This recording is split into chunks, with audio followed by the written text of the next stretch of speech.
I don't have to tell you things are bad. Everybody knows things are bad. Everybody's out of work or scared of losing their job. The dollar buys a nickel's worth. Banks are going bust. Shopkeepers keep a gun under the counter. Punks are running wild in the street, and there's nobody anywhere who seems to know what to do, and there's no end to it.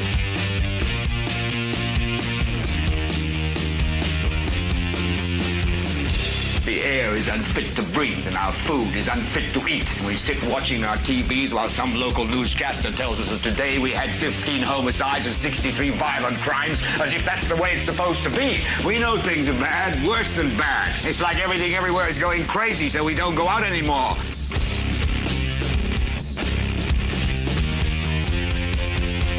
We sit in the house, and slowly the world we're living in is getting smaller, and all we say is, please, at least leave us alone in our living rooms. Let me have my toaster and my TV and my steel-belted radios, and I won't say anything. Just leave us alone. Well, I'm not going to leave you alone. I want you to get mad.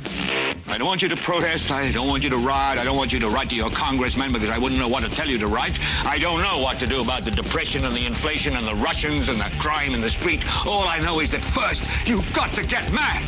You've got to say, I'm a human being. God damn it. My life has value.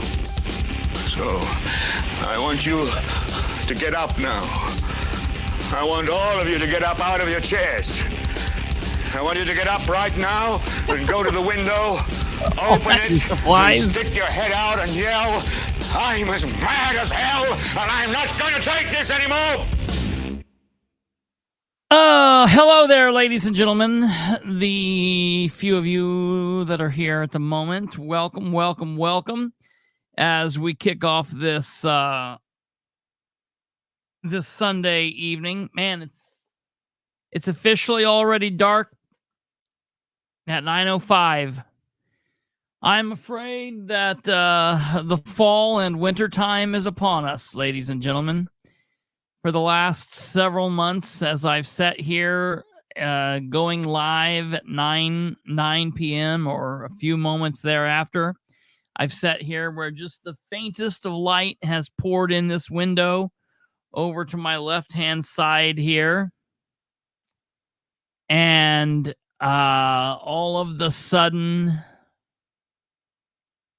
as I sit here, it's complete darkness out there. Man, that's sad. What a sad, sad, sad night. Hey, ladies and gentlemen, welcome. I hope you guys are doing well. If you're trying to get a hold of me, if you've tried to get a hold of me here on via my phone, it's been dead for a few moments. I just got it plugged in. I did not know that the phone was dead. I thought that I was charging it, but all the while it was not plugged in. It is now plugging in, so I apologize for that. Hey, I have some big news for you. This is episode 280. 20 until 300. That's amazing. That's amazing. 20 more episodes and we'll hit the big 300. That is quite a doing. Hey, I hope you guys are having a good evening. Hope you're having a good Sunday. We have just a few more hours before we kick off the work week, and what a work week it is going to be, ladies and gentlemen. We're going to be busy this week. I've not even got to the comments here. Is Catherine here? If someone sees the doctor pop in, let me know. Pop over there. I was originally going to have Catherine on tonight. Well, hey, there we are. Hey, no. So, okay, I'm glad you're here. My phone went dead. If you've been trying to get a hold of me. No, so she's going to kill me. So that's what I was just getting ready to say. Like literally the last 3 episodes we've went live. Wednesday, Thursday, Friday, and then tonight. Yeah, the last 2 plus now. We were supposed to do Madison County, and something popped up each and every one of those nights.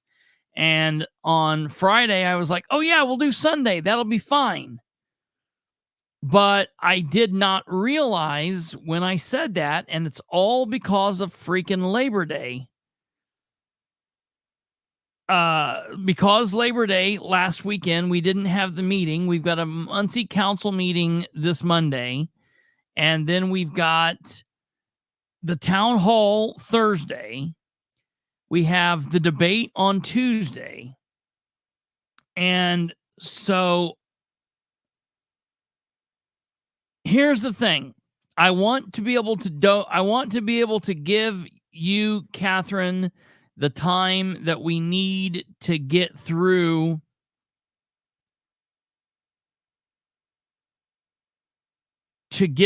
what we need to get through as far as the budget goes. I feel like that will probably take an entire show.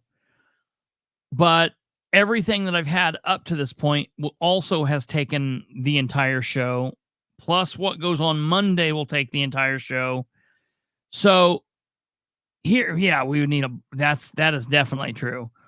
So this is just really weird, kind of behind the scenes things. Then the plane crash happened. Yeah, that's true. And that was a disaster. I mean, no pun intended. Besides that, it was just a disaster.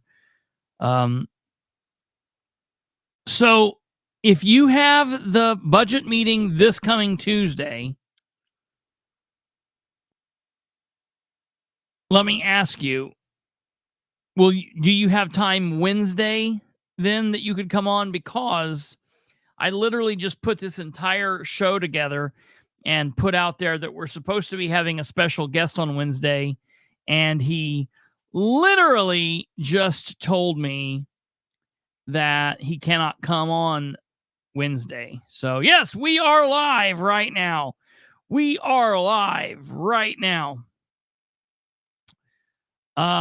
So let's do this. As we get ready to get into the program, why don't we just go through everything? This week is going to be kind of haphazard, and I think the shows are going to be kind of haphazard, so you're going to have to bear with us. More so than normal. Oh, yeah, that's fine. Wednesdays at 9:15. Wednesday at 9:15 is more than fine. I can get in and do the intro for a few minutes and have you pop on then just whenever you get a chance. That would be fine. And that would actually fit in good. So I haven't put up a thumbnail of a show for a long time because there was not a point in doing it anymore. You guys could see the thumbnails when you click on it, and the thumbnails are kind of a pain in my ass. So I just stopped doing it. But tonight I'm actually putting up the thumbnail because it kind of helps with the discussion. So here's the thumbnail for tonight's episode. Tonight's episode 280, What More Can We Cram In? I'm just going to give you a quick rundown on what the plan is this week. Tonight's Sunday, obviously. Sunday, we've got a live episode. That's episode 280. Monday, we have a Muncie City Council meeting. Also, we have 2 different public hearings at the Muncie City Council meeting. Tuesday, we've got a budget meeting in Madison County. We've also got the live presidential debate, and then question mark whether we're going to be live. We'll talk about that in a moment. Wednesday, we've got a live episode, obviously, and I had possibly scheduled maybe a special guest, but I literally just got the message right before we went live, as the music was playing, actually, that said he cannot appear on Wednesday. So that's scratch. So now you can go ahead and say Wednesday will be a Catherine night. Thursday at 7 p.m., we have the second Rainwater Town Hall. We will then take a break between 8 and 9, and then we will be back at 9 p.m. to do a live show at 9. And then instead of being off on Friday, we will also be live on Friday. And then, thank God, we'll be off on Saturday. So that's what this week we have in store for us. Today is obviously live. If you're catching this live, you're watching this on Sunday, September 8th, 2024. Which for those people in the city of Muncie means we have been 251 days without correspondence from one of the Muncie City Councilor at-large members, Dale Basham. Dale Basham has refused to communicate with myself or various other members of the public for 251 days. His time in office has been 252 days. And during those 252 days, he's refused to correspond with myself and a few others for at least the entirety of his time in office. So that's interesting. It is what it is. And we're going to continue monitoring that until he communicates or he's out of office. We have a council meeting tomorrow, so we will be able to talk to him about that there on the record. But we even know face-to-face while we're there talking to him about it, he very rarely has anything of any consequence to say. So we'll keep you posted there. While we're in countdown mode or count up mode, one or the other, I will let you know that we are 58 days away from the November 5th, 2024 General Election Day. That's 58058. If you're looking at the numbers on the screen, 58 days until Election Day. Now, what that means is that's 58 days until Tuesday, November 5th. For those of you living in Indiana, you obviously will have a chance to vote earlier than that if you like. And same way goes for those living elsewhere. And obviously, this number only matters if you're watching this live. If you're watching this at another point in time, that won't actually matter to you. So that's there. 58 days. Man, it's going to go quickly at this point.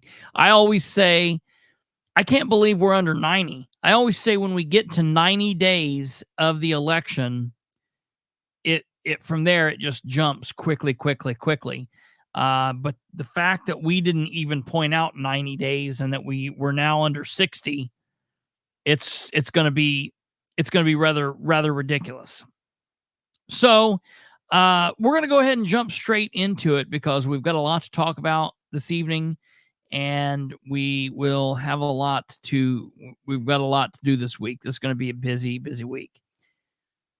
So probably I went over the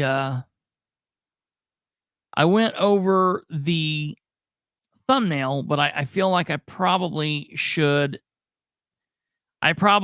just go over this just again for those of you that are interested in local politics in Indiana. If you're interested in what goes on with the political spotlight, you might want to jot this down or keep it in your mind or come back to this episode at some point. So Monday, August 9th, 2024, that's tomorrow if you're watching this live, Muncie City Council will hold 2 public hearings. The first public hearing will kick off at 6:30. The second public hearing will kick off at 6:45. Now, I have to say, this is the first time the city of Muncie's ever done this.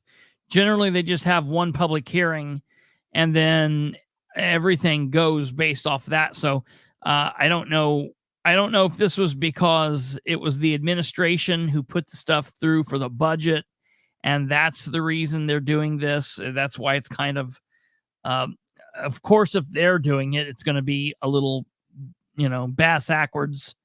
So it is what it is. But there's just basically it doesn't matter. It's just on the schedule. It just you got to get to the council meeting 15 minutes earlier than you normally would if you're interested specifically in the first part of the public hearings, which that's going to be the most important. It's the budget that they're going to be talking about. So they will be talking about the budget during the meeting. So if you miss the public hearing, it's no biggie. Don't stress it. Okay. But just to let you guys know kind of where we're at with that, that's what's happening. So, all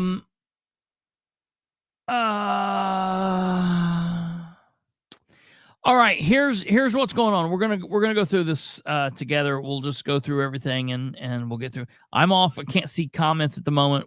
I'll go back through comments. Kate's kind of down there and she's monitoring things, but I am here off screen for just a moment. So give me one moment here, folks. Okay, so the Muncie City Council meeting. Why is this so low? All right. Share. How did that pop up already? Weirdness. Okay, ladies and gentlemen, here is the agenda for the September 9th Muncie City Council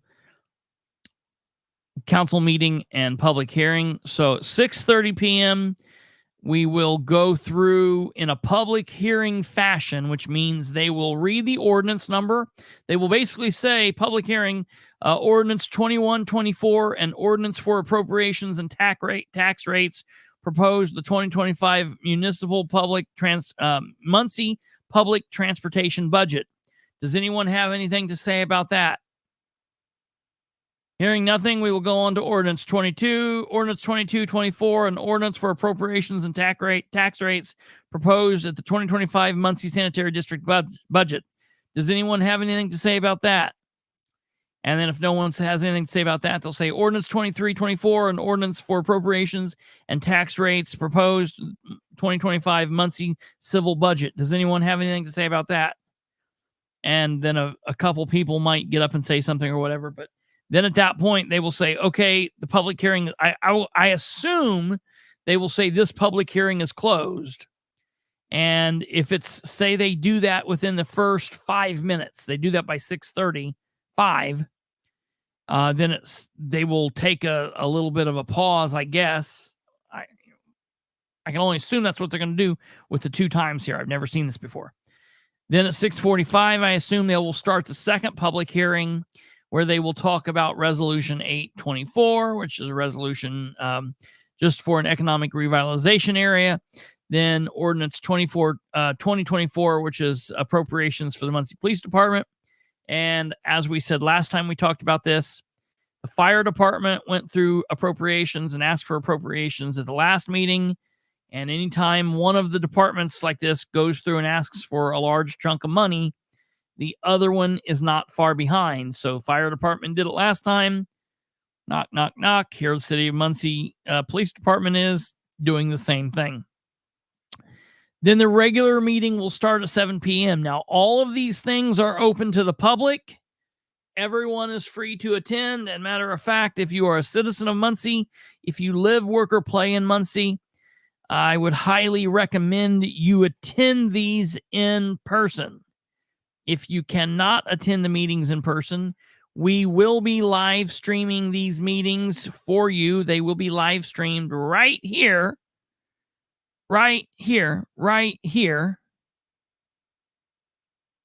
Okay.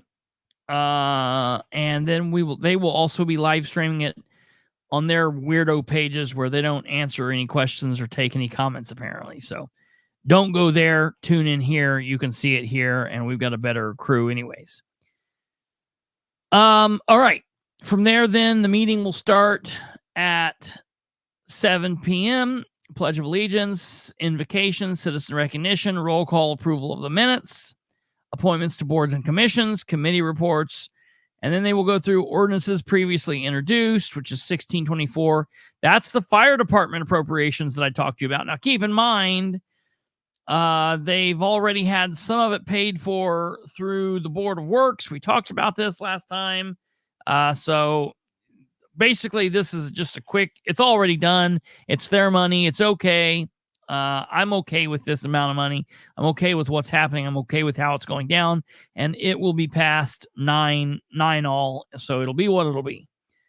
We'll then go into the new ordinances where they will talk about Ordinance 1724, 1824, 1924, 2024, 2124, 2224, and 2324.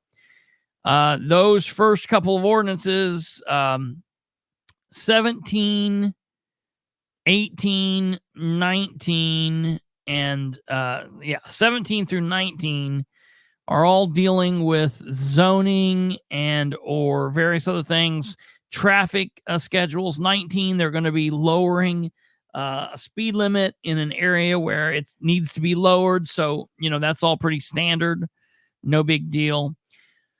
Once we then get into ordinance 20, I'll be interested to hear what this money is being requested for, how much the money is being requested. And so that I'm interested in. So that one I'll be watching 2024. I'll be interested in that. Then we'll kick into 21-24, which is the budget for the MITS bus, Muncie Transportation. So this will be interesting, and I'm going to be interested in what they've got to say there. I have not seen the budget for this. Ordinance 22-24 is ordinance for the budget for the sanitary district. Again, I have not seen the budget for the sanitary district. I will be interested in what they've got to say about this, and I'll be listening to this. Ordinance 23-24, ladies and gentlemen, is the big one. This is the city of Muncie's budget. It's the biggest budget they pass. It's the biggest budget they deal with. And there's been a lot of chaos and craziness surrounding this budget. I am interested in a lot of this, and we are going to go through this budget here in just a bit. I'm going to go through some points, and we're going to talk about some issues. We're going to talk about some emails, and we're just going to talk about all of that and kind of circle around everything that's happened. But I'm just giving you a run through right now. So those are the biggies for Monday night. We then get into this resolution for this economic revitalization area, yada, yada, yada. There's this resolution for transfer appropriations, resolution 924. So we'll find out what all of this is. Then they have the tabled issue, the ordinance restricting the use of groundwater in certain areas, ordinance amending 24-23, fixing the maximum salaries of each and every appointed officer employee, and so this is this will be interesting to see, like what all they're doing here, what's going on with the AFSCME, and it'll be interesting to see if the administration will be here. If the administration is there, who from the administration will be there? Will the mayor be here? Will the controller be here? Who will be presenting? Who won't be?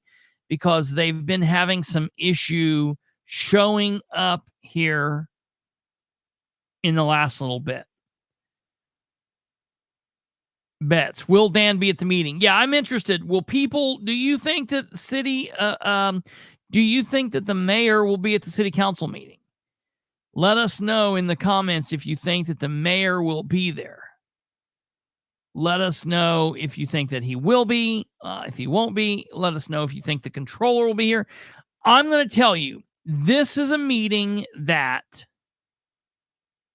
Dennis Tyler would have been at, and he would have had all of his department heads at. It's when the city is officially presenting the budget to the council, and it is something that is important. It's kind of ceremonial. So it's something that in the past would have been done with a little bit of kind of pomp and circumstance. And that's not going to be happening with this mayor. He does not understand that kind of stuff. So I personally don't think we'll see Dan there. I think that we will see at least part of the controller team there, be it Craig Wright or Matt Wegley. I think Matt Wegley would be like, I could do it myself. And Craig Wright, I think Craig Wright looks at Matt Wegley as kind of like that goofy kid brother that follows you around. And so I don't think this is just my thoughts on this. I don't think that he likes Matt as much as Matt either thinks that he likes him, or as much as Matt is important in the mayor's circle. Craig is also important in the mayor's circle, but they run in like two. I don't know. It's just a weird grouping, and they just always have such a weird dynamic between those two people. It's very, very crazy. Those two guys. So it is what it is. After that meeting, I have some thoughts and some things that I want to say. I've got some things about the agenda that I want to talk about to the counselors, and then I have some things to talk about in other business. So I have some definite plans, God willing, to talk to the council about, period. And Space Cat, that is the statement of the evening. That's exactly correct. Nobody should take the Wagleys seriously. They are not serious people. They should not be taken seriously, but I absolutely agree with that. That's, yeah, I could not agree more. Okay. So the that takes care of the agenda. We're going to pull that down for just a moment. We're going to go through the budget here in a moment, but I just wanted to kind of go through the bigger chunks of the rest of the important information that you guys need to know this week. After that council meeting, I will come home to the house and we will go live. I do not look for this meeting to end before 9 p.m. Monday's probably going to be a little bit longer of an evening. I don't look for Monday's council meeting. If it ends before 9, it will be a miracle.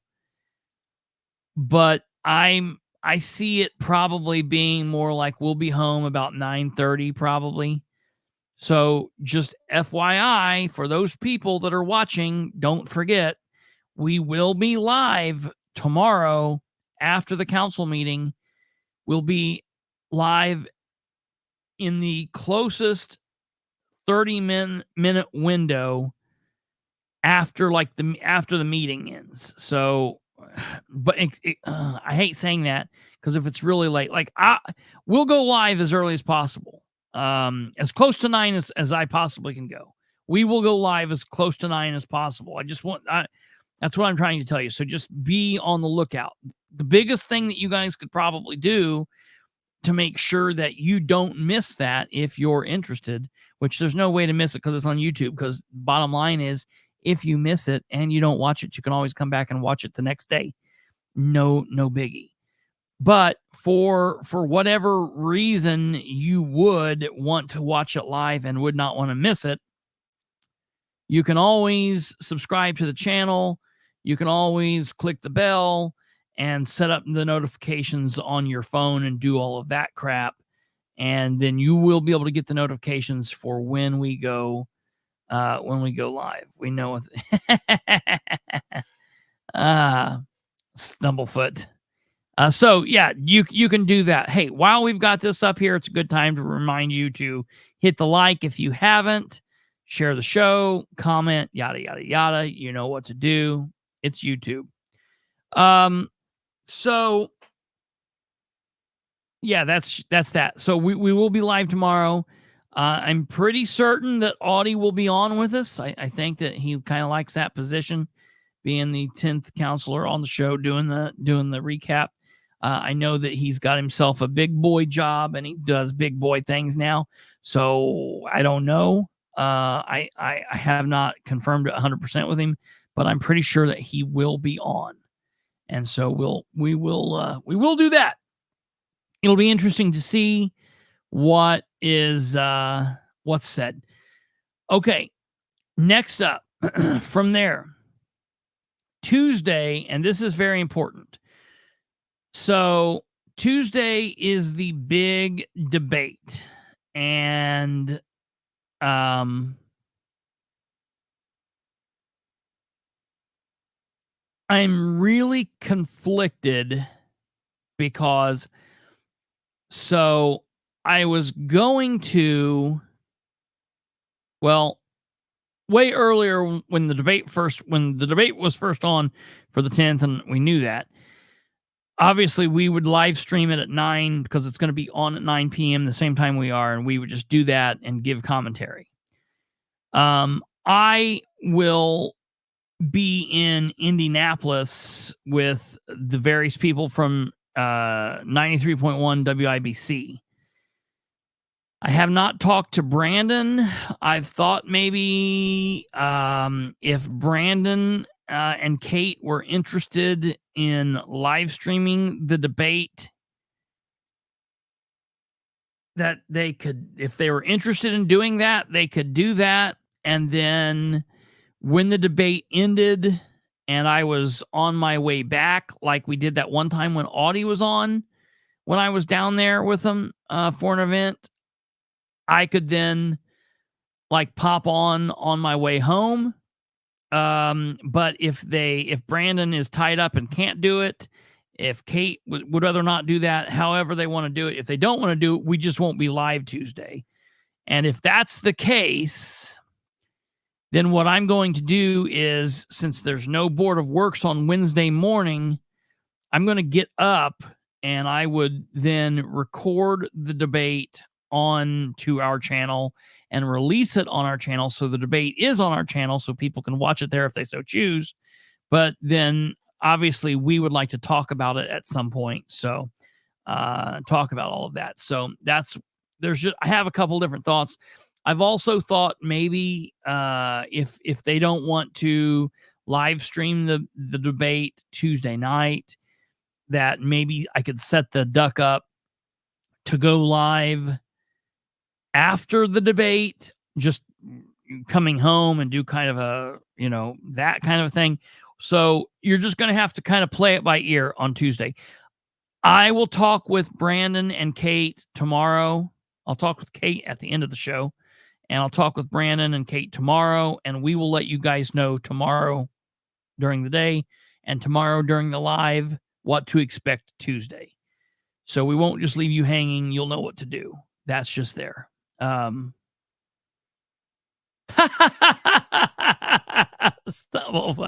I think the thing is, I think his birthdays are all over. I think what's going on now is he's in prep for next year's birthday. So I think basically what happens is for 6 months out of the year, he's in celebration for his birthday. And then in the other 6 months into the year, he's then in preparation for his birthday. So that's kind of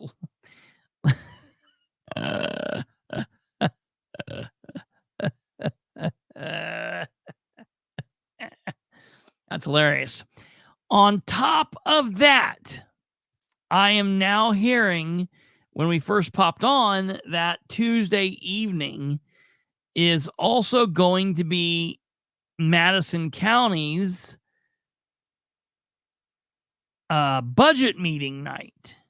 And Catherine's going to be there. She's going to be live streaming her budget meeting there. And that's what we're going to then want to talk to her about. We'll do that on Wednesday, and we'll be able to show you scenes from that and scenes from the last couple of weeks and talk to you about everything that's led up from since last time we talked to her, basically until Wednesday. So it'll be interesting to see what happens. There will be this week's going to be busy, man. So tune in tomorrow to find out what we're going to be doing on Tuesday, and we will let you know. We will let you know tomorrow what we're going to be doing exactly Tuesday. The debate will be 90 minutes long, and it will begin at 9 p.m. And so that's that. Okay, then on Wednesday, we were going to schedule, so during the weekend, yesterday, we had made plans to have Beckwith on Tuesday night. That's before I realized that Tuesday night was Insano night. So then I realized that today, and I reached out to Beckwith, and his team. And I was like, hey, Tuesday night's the debate. I don't think that's going to work. And he was like, oh, yeah, that's not going to work for me. And I was like, yeah, it's not going to work. No, it can't not work for you. It's not working for me. I said it first. And so we're like, okay, well, let's see what we can do. And then I was like, okay, well, what about Wednesday? And he was like, okay. And then literally right as we were going live, he texts back and is like, no, Wednesday's not going to work. So we'll have to see. We're going to be having Beckwith on. Beckwith wants to sit down and talk about a couple things. I want to sit down and talk about a couple things and get some questions answered and find some stuff out. So we're going to be sitting down with Beckwith and asking some questions and hopefully getting some answers. And it should be interesting whenever that is. So you're going to want to stay tuned for that. That means we are now open Wednesday night for Catherine. So Catherine is in ink in Wednesday. Be here 9:15. She'll be on. We'll be on at 9. She'll be here at 9:15, and we'll be ready to rock and talk to you about all of the craziness that occurred at the Madison County budget meeting. All right, that then takes us into Thursday, which is a very important day around here, a very, very important night, very important day. Thursday is at 7 p.m. Eastern, the Donald Rainwater Town Hall, second town hall. Brandon, Kate, and I will be putting that on, producing and moderating that event. You guys can enter in your questions to be asked. We will get them answered to the best of our ability.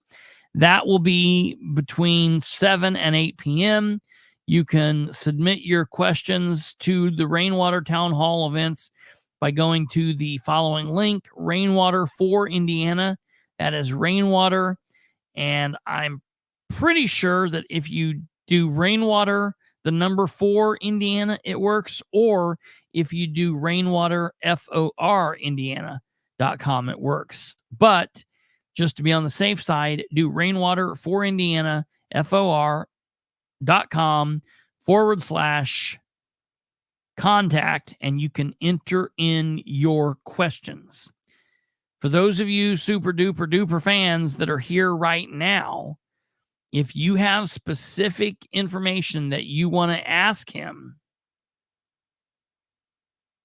you can definitely message me and we will get that.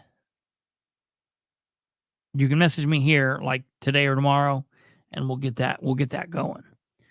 We'll get those questions in. So that's Thursday. We will then take an hour break from 8 to 9. And then at 9 p.m., we'll be back on air for a live episode as we were last time. And then on Friday the 13th, what would normally be a night off, we'll be live for a special show Friday the 13th. So that's that. So that's, I hope you marked all of that down and you know what's going on, because I sure as hell don't know what's going on. We're just going to be playing it fast and loose and by the seat of our pants. Okay. Before we get into the budget, I have a couple of other things that I want to talk about here briefly. Let me mark these things off. That's off. That's off. That's off. That's off. Tuesday debate night. Agenda. We did that. Okay. Next up is the budget issues and emails. Go through the budget. Okay. That's that. That's that. That's that. All right. Hey, I want to show you guys something fun, something kind of fun and nice and fun. We don't get to talk about a lot of nice things. We don't get to talk about a lot of fun things. It's always kind of like doom and gloom and horrible crap. but I want to show you guys something kind of neat that happened over the weekend. And I saw this last week when they were trying to put this together. This was posted all over. This was posted all over social media yesterday and today, of course. But this is really cool and very heartwarming, and everybody involved with this did a really good job. And so I want to put this out there to say thank you to the people involved, and you guys will see what this is here in just 1 second here. For all of the bad things that people could say about police officers and they're pigs and yada, yada, yada, whatever, and all of the names and all the bad things, everything. I get it, whatever. Okay. There are bad things that can happen, and there are people that can be bad wearing the badge, but they also can do really good things, and there are some people that are really good people wearing the badge as well. I want to show you this. Yes, the short version is, see, you guys are like, get to the show. Don't talk about that intro stuff so much. See what happens? It would have been so much easier for me to just say, subscribe, hit the like, hit the bell. It would have been so much easier to do that. You know what I mean?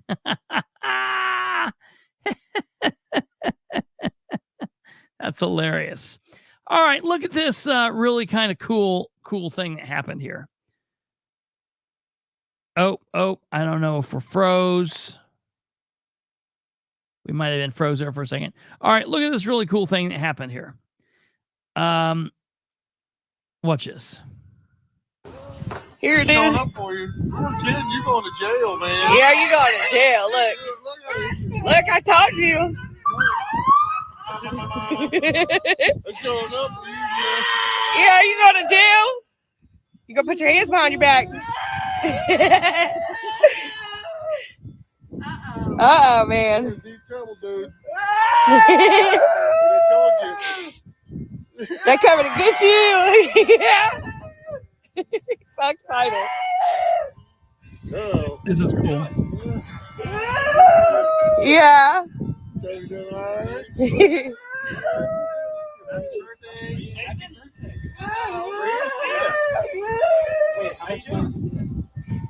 Yeah.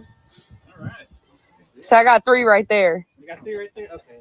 So I got 50 sent to me earlier. You don't like this, dude? Let's see what they got here. Uh-oh.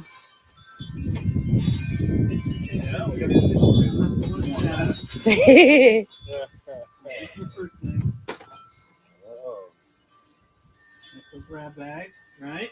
Hey, So you can put that on your chair, bro. Yeah. Tell him. Sweet. Sweet. You're going to be the bully. Uh-oh. Yes. There you go. Let's put that on it. Awesome picture. Oh, you got a police hat, dude. You see that? You gonna put it on? You gotta help him. Yeah. Don't smack yourself. Mom would have done it for you. That's why he does that. You like that, dude? Yeah, it's another bump. Isn't that pin? Yeah, there you go, dude. Awesome. Get you a patch, you are certified now, man. Uh-oh, you got a police patch? Yeah, I see. Oh, man. Say, uh-oh. Wristband? Uh-oh. That one fell out. Tattoos. You are doing good. You got tattoos? Gonna be good. Can you say thank you? Sit it down, say thank you. Oh, he's trying to grab him. Happy birthday. Happy birthday. Yeah. He get a death grip on that girl walks out. That's awesome. Very good. Good on those guys. Good on the police department. I heard last week when these folks were reaching out looking for this, and I'm so glad that they were able to do it. And this is definitely a win for the police department. That gentleman's birthday, I hope he had a good birthday. I think that was cool of the family to do that, and cool of the police department to make that happen. They're generally pretty good with that. If that's something that you have someone that's interested in doing that or whatever, they're always pretty good about that. So that's always a good little puff piece, and I'm happy to see when that happens. Whatever we may think or you may think about officers, always kind of cool to see when they're able to make someone's day. So that's pretty cool. All right, moving from extremely happy and nice and positive now for a moment, I want to just swing completely into the opposite side of the pool and go just completely dark and horrible and just awful. So on Saturday, while I was on my day off, I decided I would go in. I think I'm going to periodically over the next 58 days. What was it? 58 days.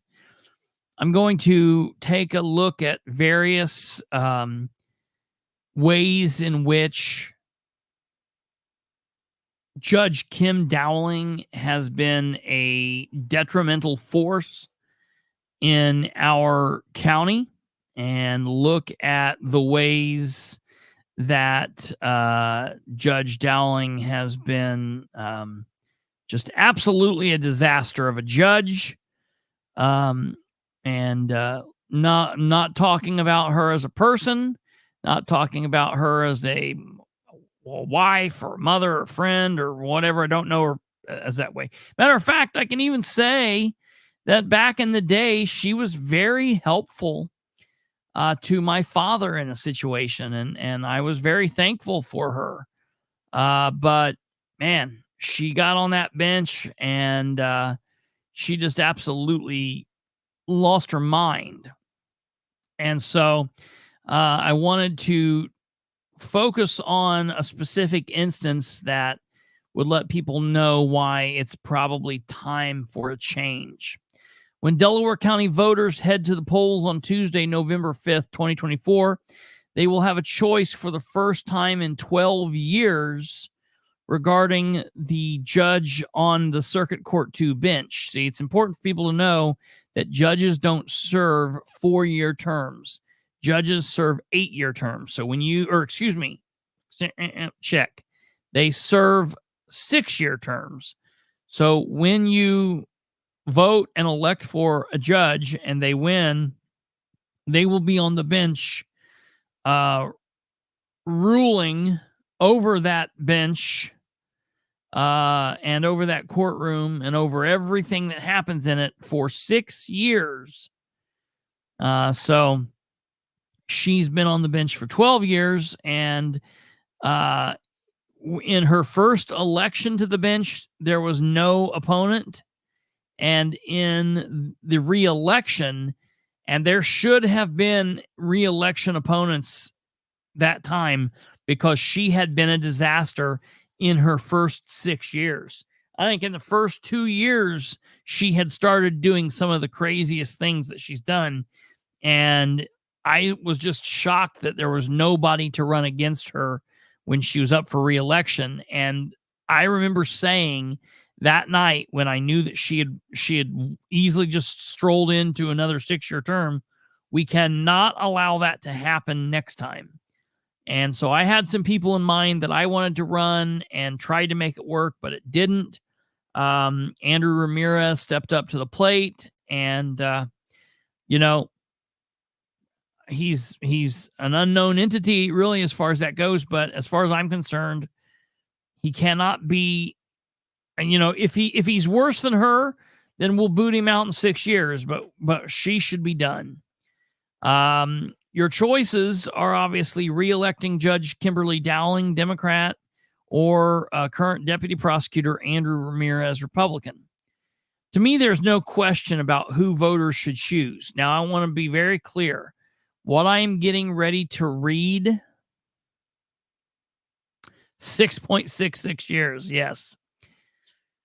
What I am getting ready to read is pretty graphic, and it's court record. I'm going to be reading from the court record, and I'm going to be reading, and I feel it's very important for people to understand exactly what they're dealing with in certain cases, and it has to be important. And yes, Counselor Webb, that is exactly correct. It's sad that she did not have a challenger year one. It's sad that she didn't have a challenger for her second reelection, and we just cannot allow for her to have a third term. And this is why. This is why. There's no choice. Andrew Ramirez is the only way voters should go in this election, in this race. Dowling first won election to the bench in 2012, and in her many years there, she has not been a voice of justice and or reason. Rather, she routinely sides with the most vile criminals of Delaware County, cutting short sentences for the serious criminal acts, the kind of acts that change lives forever. For example, murderers, sexual deviants, serious drug dealers, not just drug users, not someone that's got an addiction, but drug users that are doing serious damage to people's lives, sexual deviants, child molesters, pedophiles, and murderers. Okay. Dowling has served her time on the bench in a way that should make many shake their heads and utter words of disgust. However, Ramirez has been a voice for victims in Delaware County. Ramirez has a solid foundation under him and comes from a place that has given him the wisdom needed to sit on the bench as an elected judge. Delaware County, the choice is clear. We can give Kimberly Dowling another 6 years on the bench, and who knows what kind of untold horrors that she could unleash on Delaware County during that time, due to what I can only believe is a crazy bleeding heart. Here is an example of why Ramirez must win. As I read this to you Sunday evening, September 8th, 2024, I can say that we are just days away from Judge Dowling issuing a ruling. Just days. It should happen. In all likelihood, this is going to happen on Tuesday the 10th. She will issue a ruling on whether or not to release a man who was found guilty of murder. But when I say murder, I mean the convicted man, along with two other criminals, did the following. They hit the victim over the head with glass pop bottles. But that was not enough. The defendant then proceeded to punch and kick the victim, attacking him with his two friends like a pack of wild animals. But that was not enough. The defendant then beat the victim with a club, like a baseball bat, small club. But that was not enough. The defendant, along with the other two scumbags, grabbed the beaten man and started to place him in his own van. But somehow the victim, fighting for his life, more than likely knowing what was going to befall him, managed to break free, only to be chased down and then clubbed again, gagged, and placed in the back of the van. But that was not enough. The defendant in the back of the van then beat the victim more, but of course that was not enough. The defendant and his two loser friends drove the victim to an isolated Delaware County road where they then took the victim out of the van. While the victim lay on the ground, seriously injured, the defendant armed himself with a dagger, and the defendant then and you'll understand why I say that in a minute, ritualistically plunged the dagger into the victim's chest for the first time. But that was not enough. The defendant then, while chanting, "Satan is with us," stabbed the victim for a second time. But that was not enough. He stabbed him for a third time, saying, "We kill for Satan." But that was not enough. He stabbed him for a fourth time, saying, "Die, you bastard." But that was not enough. On the fifth time that the defendant stabbed him, he yelled, "Kill the motherfucker." But that was not enough. He stabbed the victim for a sixth time, for a seventh time, an eighth time, a ninth time. On the 11th time, he was still not done stabbing him. He was not done stabbing him on the 13th, the 15th, the 17th, the 20th. He was still not done stabbing this young man at the 27th time, or the 28th time, or the 30th, or the 31st, or the 32nd, or the 33rd. He was not done stabbing him with stab wound 38 or 39. He was not done stabbing him with the 41st stab wound. He was not done stabbing him on the 42nd, 43rd, 44th, 45th, or 46th. But finally, on the 47th stab wound, he had decided that he was done stabbing him. But that was still not enough. At that point, they drugged the defendant, at that point's lifeless body, down to the river that was nearby, and the defendants tossed the victim into the river. But that was still not enough. In an attempt to conceal what they had done, the defendants found a large piece of discarded machinery dumped off in the area, and they proceeded to crush the lifeless body while sinking the man down into the river. And that is where they left him. And finally, they had determined that that was enough. The autopsy revealed that the victim had been stabbed 47 times. 27 of those stab wounds were to his chest, abdomen, and to the front of his body. 15 of those stab wounds went into his back. 5 of those stab wounds went into his arms. There were blunt force injuries found on almost every surface of the victim's body, including his head, chest, legs, and arms. There were multiple lacerations and bruises on the victim's head. The defensive wounds on his hands and arms were noted as being consistent with being inflicted while the victim was trying to block his assailant's blows. Some of the wounds penetrated the victim's lungs, which would have made it difficult to breathe during this horrendous attack, where he most definitely would have been sucking air.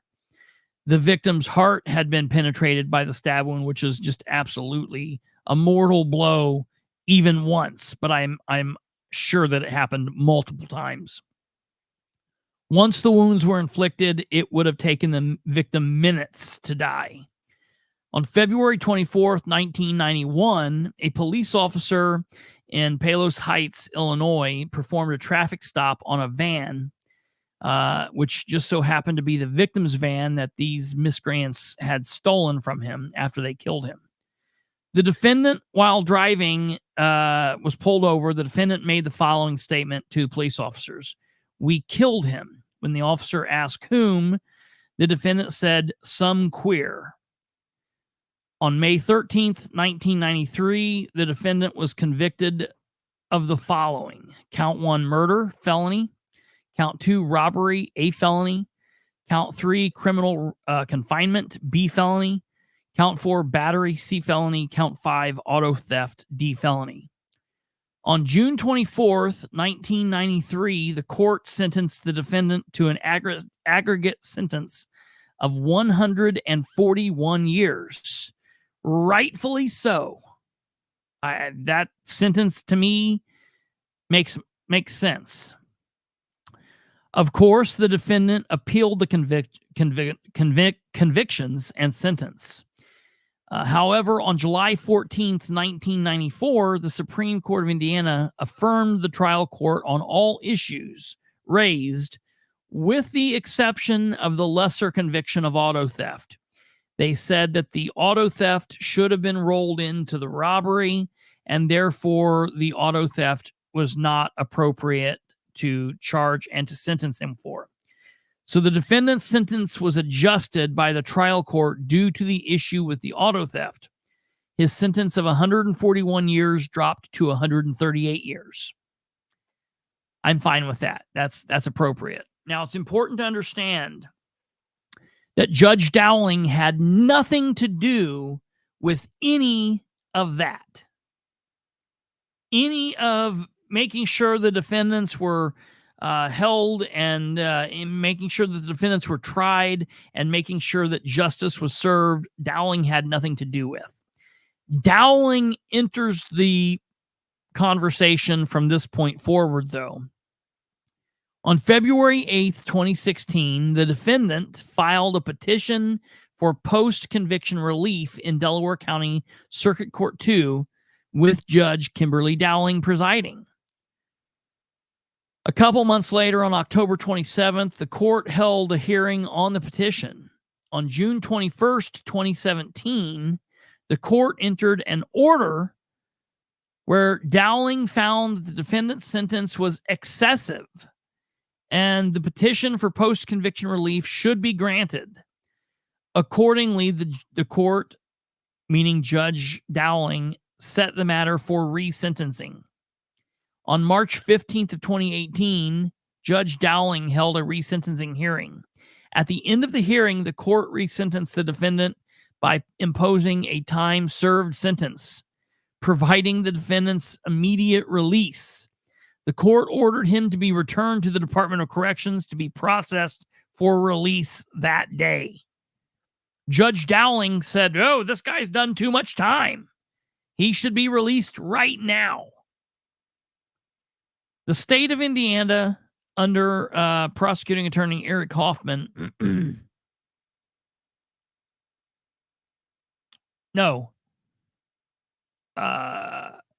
Jeff Arnold would have still been in office, but Eric dealt with the case.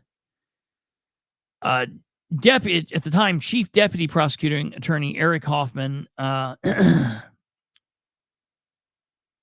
orally moved to stay the court's order pending an appeal by the state, essentially finding the judge's decision just preposterous. The chief deputy prosecuting attorney said, "Whoa, can we object to this and can we get a stay because we're going to file an appeal?" The judge denied the state's motion. She really wanted this man out. On March 16th, 2018, so just a day after, the state filed an emergency verified motion for stay of resentencing order during a pending appeal with the Indiana Court of Appeals. That very same day, and I want you to understand why this matters, on the very same day, the chief judge of the Indiana Court of Appeals granted the motion and ordered the trial court to stay all proceedings pending resolution of the state's appeal. So thank God the Delaware County Prosecutor's Office acted as quickly as it did, because the chief judge of the Indiana Court of Appeals granted their stay and said, "No, this is nuts. He's not going to be released.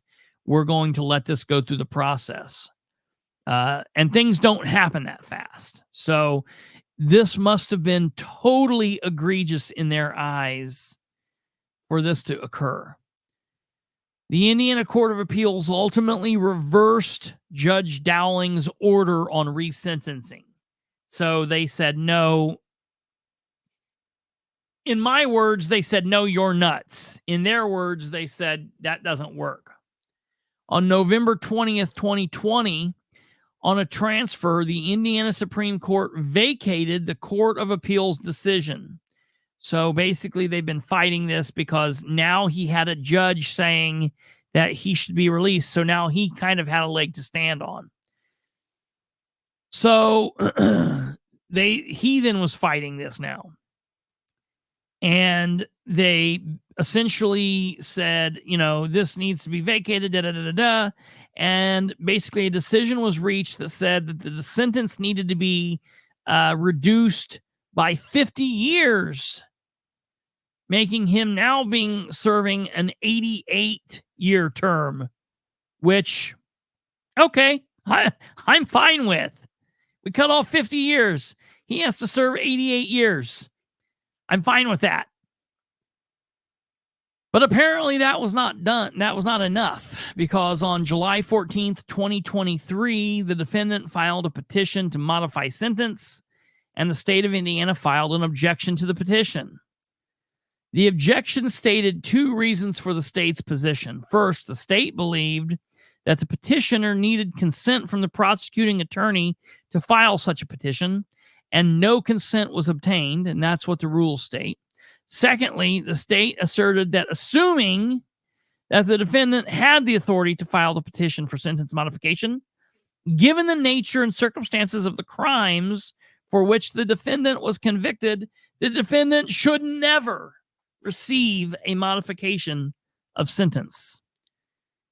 Accordingly, and per the way Dowling rules, she denied the state's petition, amazingly. On August 14th, 2023, the defendant filed a motion to correct error.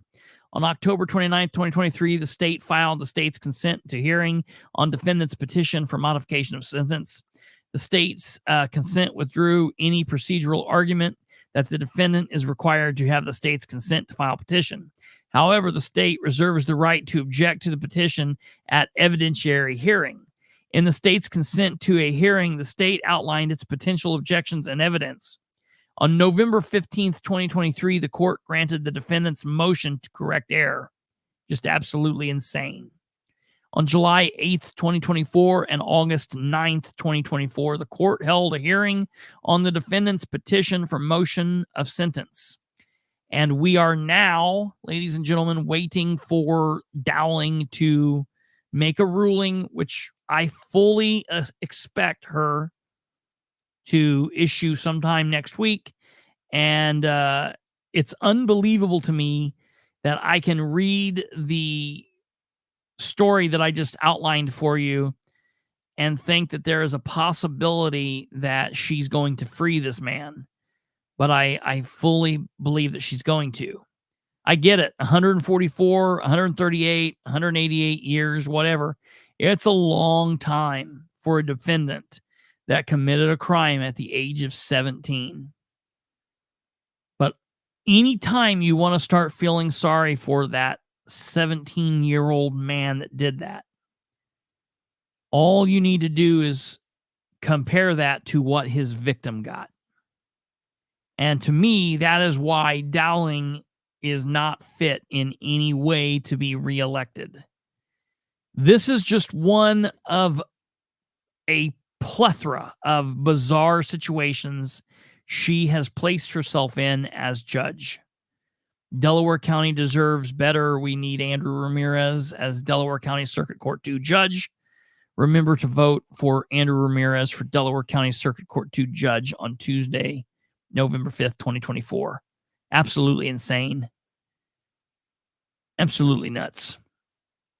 So, okay, that is, so for the record, there is no such thing in the state of Indiana as a hate crime. There is no hate crimes in Indiana. So that's that.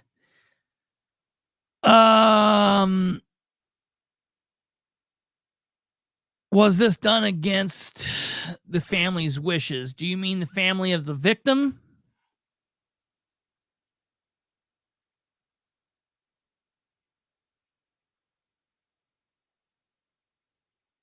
If that's the case, the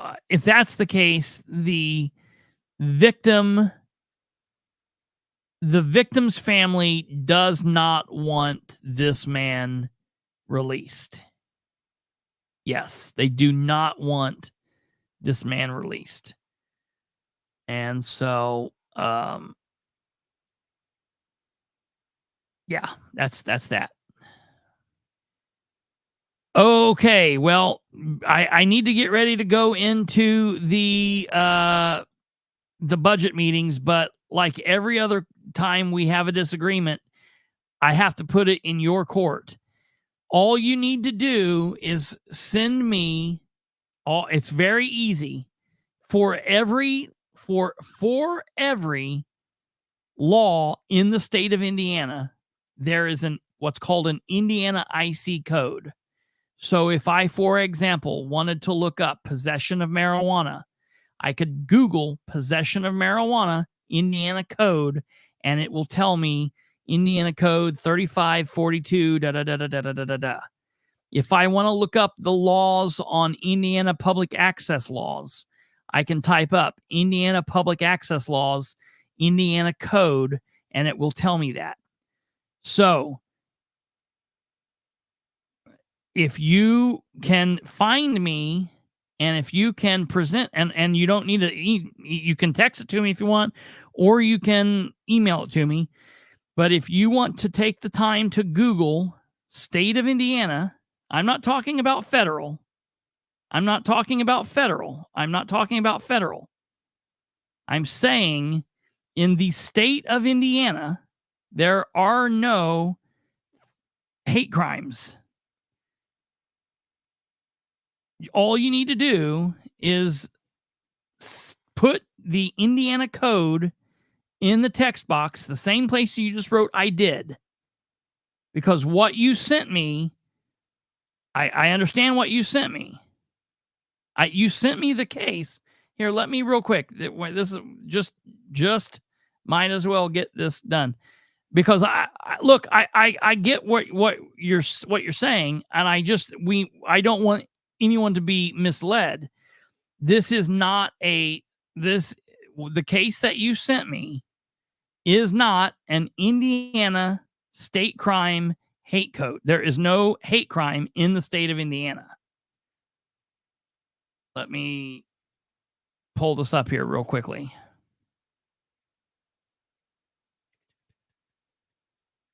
That account.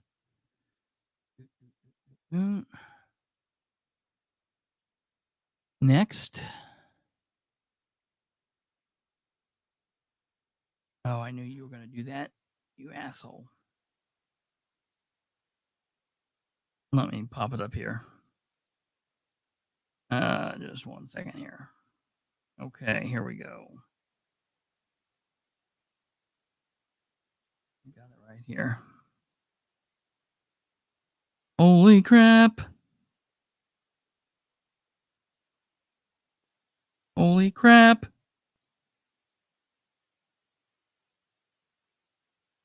How's it that far back when we talked about this last time?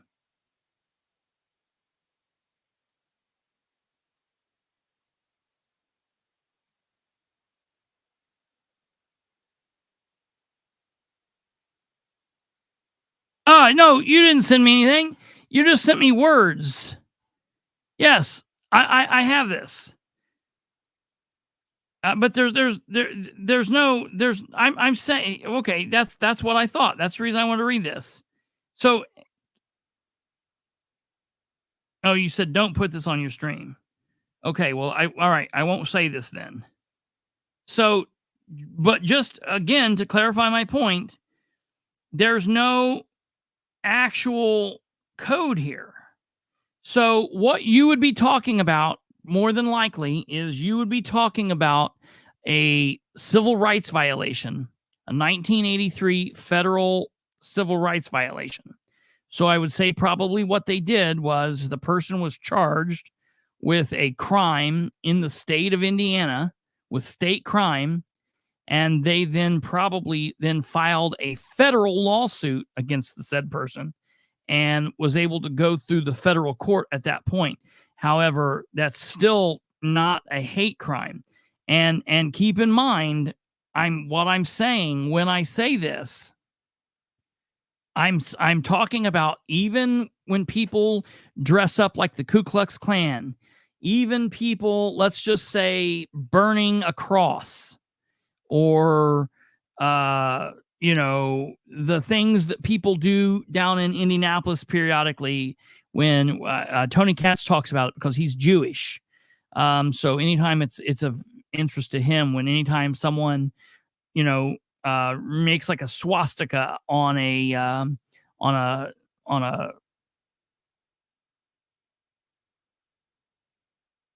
like a rabbi's home, or if they go to their church and damage the church. The thing is, there's just, in the state of Indiana, under the law, there is no legal definition of a hate crime. And so, like, for example, if you look up murder, if you look up possession of cocaine, or you look up child molesting, or you look up whatever, there's all of these things that provide all of these things that provide okay,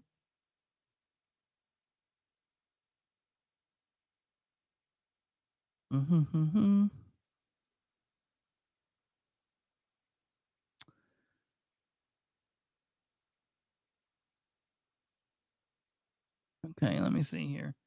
To the same email account.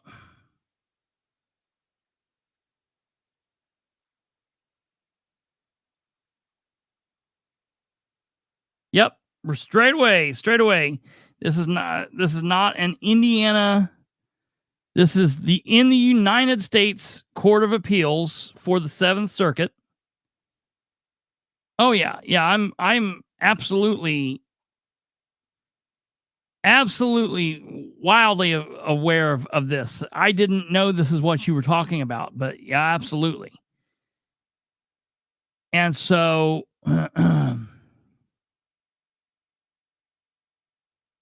what happened here, without saying anything, let me get down to it here.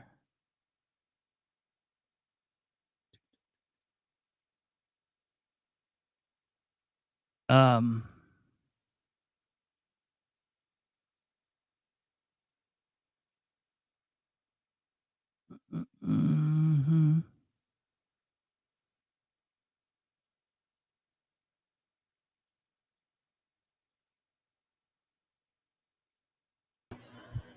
So it's Senate Bill 198 from 2019. Mm-hmm. And it confirms biases. They're calling it the hate crime. There's biases, but it leaves out a lot of shit. Leaves out gender identity, age. That right, but again, it never defines it. Right, but again, that being said, you're not there's no charge for a hate crime. Right. If I mean, if they find that the motive was based on your bias, they can give you a harsher sentence. Yeah. But you don't actually get charged with anything that's called a hate crime. Yeah. If some Japanese Americans killed some Chinese Americans, let's just say that's probably the easiest way to avoid lots of craziness. If some Japanese Americans found a Chinese American and death by 1,000 cuts or whatever, killed him, and the whole time they were calling him Chinese, slurs, and they were doing things and saying things, whatever, they would be charged with murder. They could be charged with all kinds of various things relating to that murder. But in the state of Indiana, there would nothing be in the charging documentation of a hate crime. And I'm not saying that that's good or bad or wrong or whatever. You can argue that. I'm going to tell you, in my opinion, It's stupid. Murder is murder. Murder is wrong. If you call something a hate crime, it doesn't, it's not like it's going to stop somebody. If someone's going to murder someone, they're going to murder them, whether you call it a hate crime or not. And to me, murdering somebody is hateful. You know, when you take someone's life, when you hurt someone, that is a hateful act. It's all, crime is hateful. But there's not, I mean, this has been very well argued by lots of various people. And of course, part of probably the reason is Indiana is a supermajority Republican state. So, again, that's that deal. That being said, the biggest issue I think that we have is, come Tuesday, I'm very certain that Dowling is going to make a wrong decision. That's the main thing that we need to be understanding, that we have a judge on the bench that's going to make a horrible ruling. The bottom line is, if you believe in hate crimes and you think that hate crimes should be a thing, then you should definitely not want this defendant to be released. Look, I hate the fact that he was 17 when it happened, but when I was 17, I'll put it to you this way. I might not have been an adult at 17 legally, but I knew right from wrong. And if I would have killed somebody at 18, when I was 17, I would have definitely known that that was not a good thing to do. So that's important. Okay. Next up, on to the Muncie City Council budget.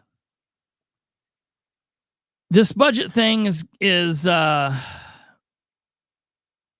going to be interesting. So the very first thing that anyone that is interested in this will see, if anyone has taken the time to look up this budget, it blows me away that they uploaded this back on the 26th, 27th of August.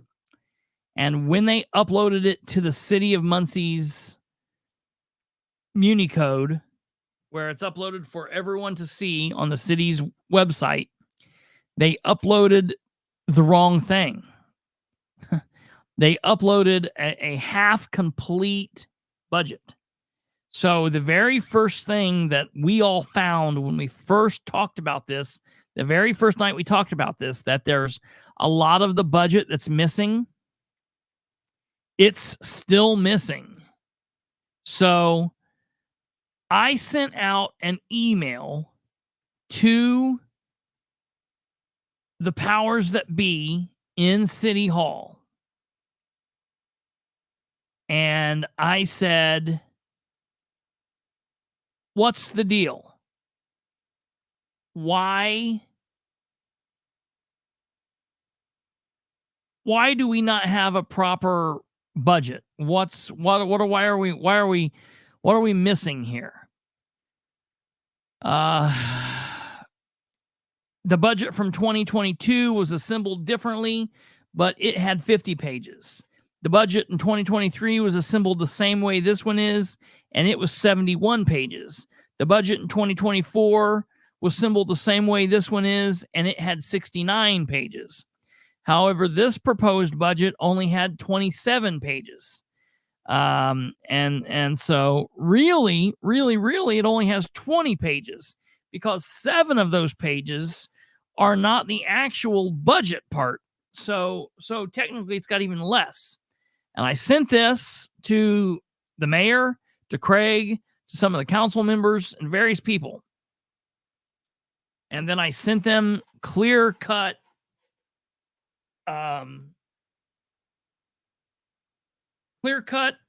proof of what I was saying. And I let them know that the budget on their page, the budget that they were showing to people, I let them know that it was wrong. I then received back correspondence from Craig Wright, who told me, "Oh yeah, that you didn't get the whole thing. There was something, and I was like, okay, well, send me the whole thing." So he then sends me an email that says attached are all the forms, Form 1, Form 2, Form 4B from the city. As you can see, the amounts of all the department heads were on the submitted budget of the ordinance for resolution for the appropriations and tax rate. It appears a couple of the individual department budgets were inadvertently lost off. I think he meant left off. They are all attached in this email. And then he provided me with the full budget, which still was bizarre because it only contained 36 pages. Interesting. I don't know. I don't know what they're doing, but it did maintain everything.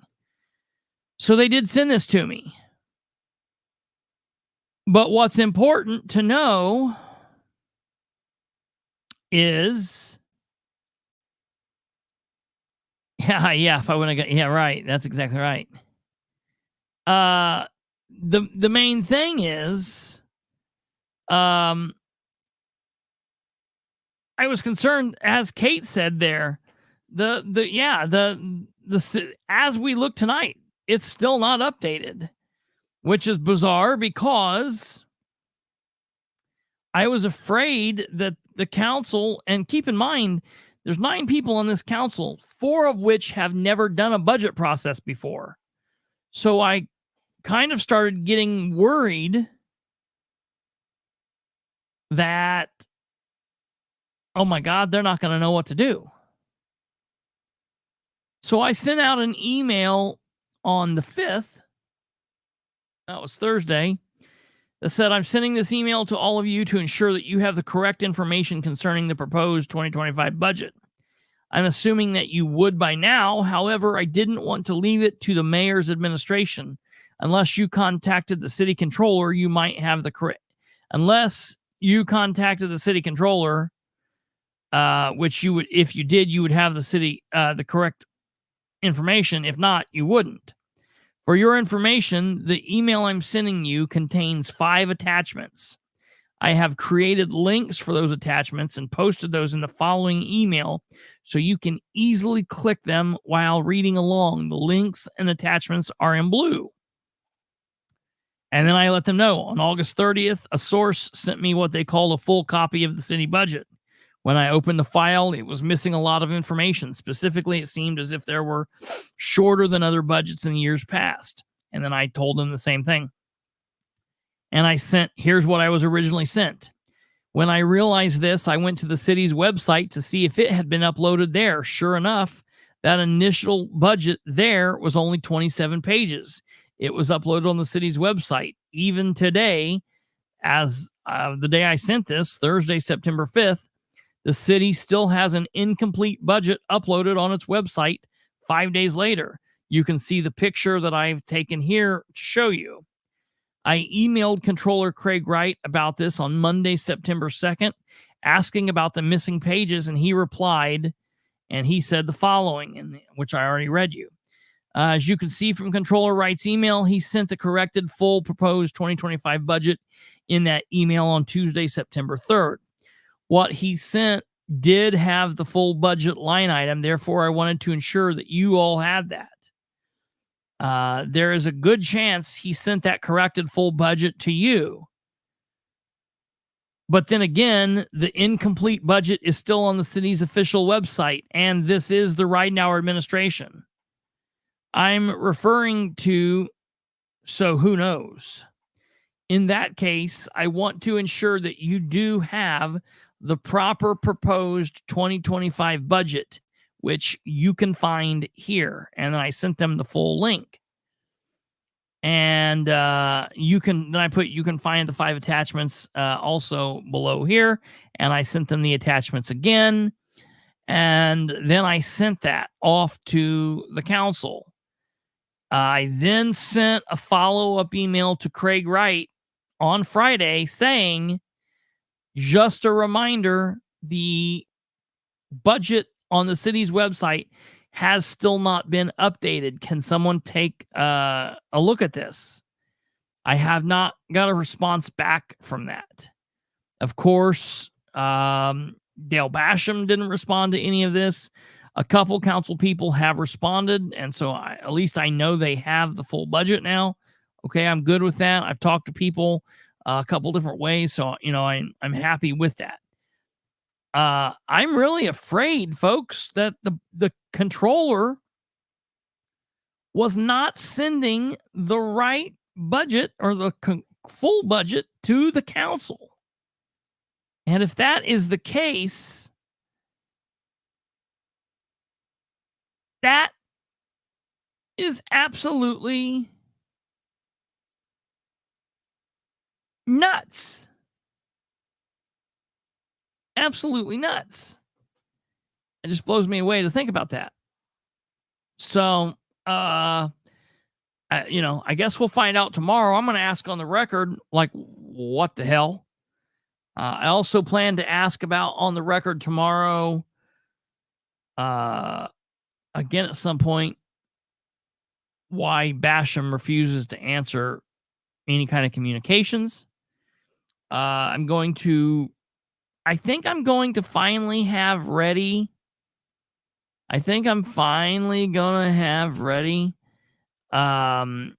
To play the mayor saying we'll have the budget ready in July, just to play on the record, just to let people know, okay, hey, this didn't happen.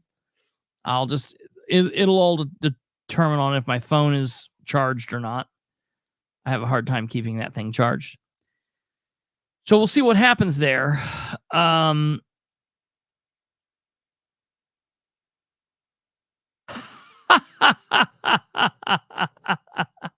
Muncie received their Visit Muncie Next Eclipse t-shirts. Get them before they're gone. Oh, that's hilarious. Good God. That is funny. So I've thought about how we would specifically go through the specific budget line by line by line, and what I think is probably the best thing to do, what probably makes the most amount of sense to do, is to do that on the nights that the council goes through the very specific parts of the budget. So, for example, I guess unless they don't. So I'll tell you this. There should, over the next month or 2 months, be a series of special budget meetings that citizens of Muncie are used to, where the council will get together and call in like 6 department heads at a time and talk to them one at a time. And like they'll go over like police, fire, communications, the mayor. And then the next time they'll go over HR, IT, clerk's office, whatever. So what I thought was, instead of going through that now, what we can do is, because I'm still going through this page by page, is when they have those meetings, like let's say they have one, tomorrow, maybe they'll set them tomorrow. Let's say they decide to have one on September 18th. That night, we won't really live stream it. We can come back and play it and then talk about it and go through those line items that night. And that would be an easy way to break it down. So whenever they have those events, that's when we will go through the budget. Now, I guess if we get to the middle of October and they haven't had them, which I don't think they're going to. I think they've been pretty clear about the fact that they will have them. I say it's because Nora is in charge of the budget. So I would think that she's going to want to do public stuff to go, through this to kind of get it right in hour. But it's Nora, so who knows? I've been very complimentary to her because she's done a good job. But by no stretch of the imagination are we friends. Yeah, she's still a nutter. So, I mean, this is still very, very much a thing. So, that's that.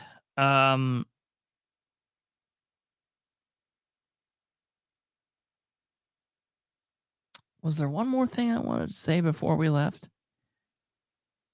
Oh, yeah. Yeah, there was. Yes, there was. I got to pop this up. Give me 1 second.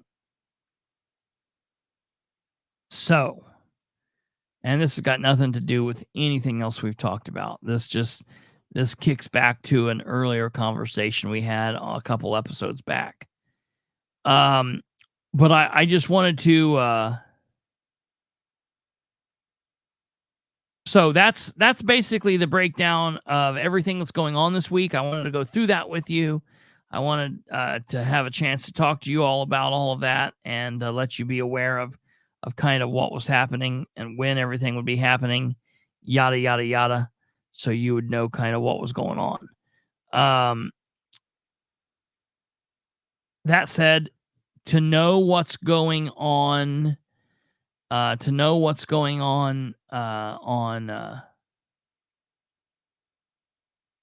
Tuesday, definitely you're going to want to tune in here tomorrow night, because we will let you know for sure what we're going to be doing tomorrow. And so that will give you a heads up there. This thing is just loading. We're just about ready. Give me 1 second here. There we go. All right. Let me...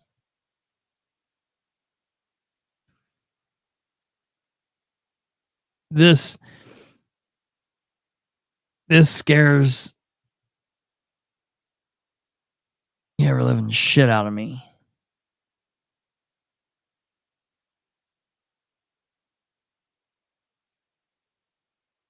This right here. Take a look at this crazy shit.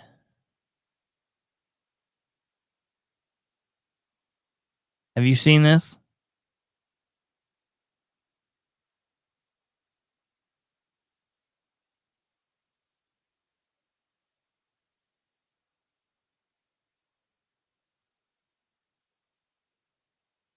Oh, I can't play the sound. Watch the video.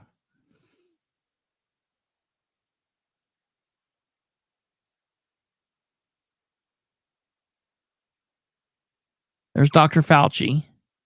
Shows him walking, and there's Biden in a wheelchair shooting, pointing a gun at somebody, eating an ice cream. There's Putin karate chopping, getting ready to ride a horse. The first was Trump, and the second one was Hillary. Here's Mark Zuckerberg with the lizard meeting some aliens. Here's Kamala Harris pointing a gun, walking into an alcohol closet. Here's Kim Jong-un. Kim Jong. Here's the Pope.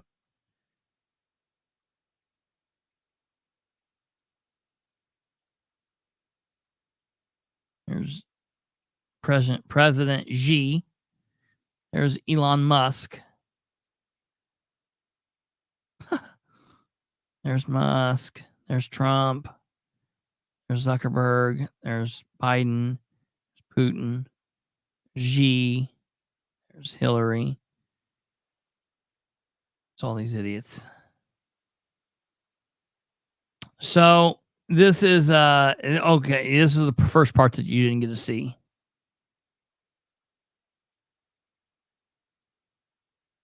Man, I'm telling you, And the first thing that I looked at when I watched this video, the very first thing I looked at was the hands, because AI cannot do hands for shit. But the hands are getting better. They're getting better with the hands. And these deep fakes and the ability that these deep fakes have, it's some of the video games look real. Absolutely. That's scary too. I've never been one for being like, oh, hide the video games making people kill. But man, I don't know. What this is a new AI generated footage that shows global figures in fictional criminal scenarios created by the Door brothers using Musk's Grok chatbot. Posted on X, the video explores the potential and the risks of AI in creating a hyper-realistic yet entirely fictional scene. The creators describe it as an experiment with Grok and Flux for satirical content. I think it needs to be. I can point back to you the show. There was a group of scientists that got together. It's probably been close to a year ago, that wanted to put a moratorium on all AI use, stop it and not do it, not release anything. And they said that, like, we need to do that because if we don't, we're 6 months from not being able to put it back in the, not being able to put the snake back in the snake jug. Those things that you're like, whatever that is. That's what's going on. We're past that point. They didn't. We're now screwed. And this is what I was saying in that one episode, like 260. What you cannot even, how can you trust anything anymore? Real ID, man. Hey, I still don't have that, bro. I don't have that. I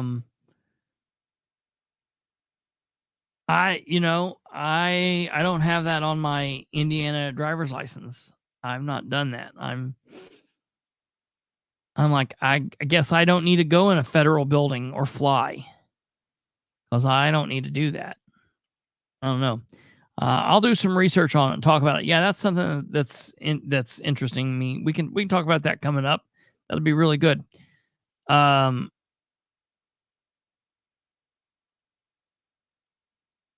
We will be forced to have it.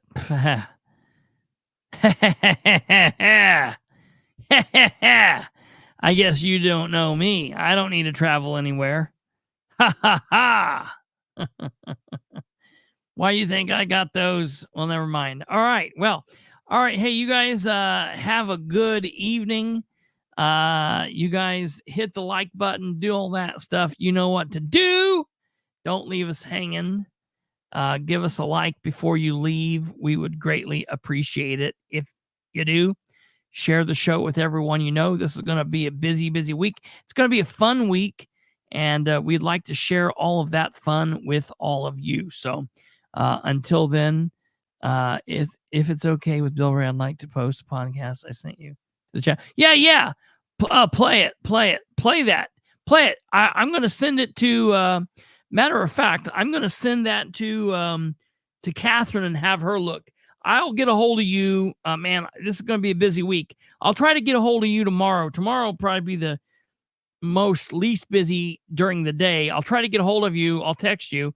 But I'm going to send that show that you sent me to Catherine. I want to get her 2 cents on it because she was a deputy coroner. So, chief deputy coroner. So I want to send that to her. But yeah, post it in there. I think that's great. And if you guys want to hear something interesting, give that link a check that John's going to post in there. So you guys have a good night. Give us a like, share the show with everyone you know. We'll see you tomorrow at 9 p.m. Good night. Goodbye. God bless.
Arguing.